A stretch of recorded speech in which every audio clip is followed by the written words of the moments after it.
If you caught sight of that expression, that's because my daughter just gave the most enormous cough, which I wasn't quite expecting. If you hear something now, it's the dog sneezing while she stretches. What a life. Anyway, welcome to another Writerly Wittering. This time I'm going to be talking about blurbs. We've had a request from one of my daughter's friends to figure out how is the best, or what is the best way of writing a blurb, which is not a very easy question to answer. But I thought it would be worthwhile looking at blurbs and jacket comments and synopses generally, because they are quite different things. For those who aren't aware, the blurb is the information that you get on the back of a book or on the inside cover of a hardback. So all of that is the blurb. And it serves a very useful purpose, because what it's designed to do is to give the reader a rough idea about the story, whether they're going to like it, and what sort of direction the story is going to go in. If it's a non-fiction book, of course, it gives a good potted history of what the story is going to be about. A synopsis, on the other hand, is completely different. A synopsis is an absolute, total summary of the story. It will give every aspect of the story all the way through it, including a complete ending. I was once running a competition, the Crime Writers Association Debut Dagger competition, and in that the requirement was that the authors should send in the first chapter of a book up to 3,000 words and then a 300 word synopsis of the rest of the book. One person wrote in and said, they basically gave 3/4 of the story and then said, well, if you want to find out what happens for the rest of the story, you'll have to buy the book, won't you? Because he knew that it was being judged by professionals in the writing profession, so it was being judged by editors and agents. Unfortunately, that was entirely the wrong attitude to take. He was using a very salesy sort of approach.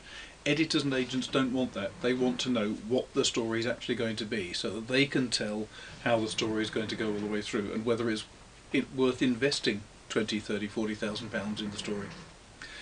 A blurb, on the other hand, must not tell the whole story. The blurb should only tease your interest. It should pique your interest. It should make you want to read on, so that hopefully, having read a bit of the blurb, you'll then turn to the first page and have a quick look at that and see if you like the way it's written. But how do you write a blurb or a synopsis? A synopsis is pretty much straightforward, I find. I write a synopsis as one long piece, which is a straight line story. This is where the story begins, it goes through these processes, this is the end of the story. Then I'll normally have, this is what the motivations are for the different characters. These are some subplots which I will include as well. This is the direction of history at that time, so you can see how things all mesh together. With a blurb, however, it is much, much more difficult, I find, because what you're trying to do is to give away a little bit of information. You're trying to tease, as I say, the reader into wanting to buy the rest of it. The best way I can think of it is to only ever consider the first 25% of the story or so. Never explain anything that goes beyond that. So in a crime book it's quite straightforward. You have, this man's dead, or this woman's dead. This was the location. What was leading up to that person going there? Why would somebody really, really hate that person? Or you could give an indication that there was a business deal. The business deal's going wrong. This person, the managing director of the company, has just been found on the floor. Who finds him? Who investigates? Baldwin and Simon are being pulled in to go and do the investigation, or a police officer is being called to do it. There's all sorts of pieces of information you can throw into the pot, but the main thing is you must not give away too much. And beyond that, I'm not too sure I can really help too much. The difficulty with blurbs is that I've always been very good at writing stories. If you tell me I've got 140,000 words and I can write a story, I will do that with the greatest of ease. It'll take 2 or 3 months, but I'll do it. If you tell me I've got a short story and I've only got 6,000 words, that takes nearly as long. It's a lot of work because you've got to hone everything down to the finest detail.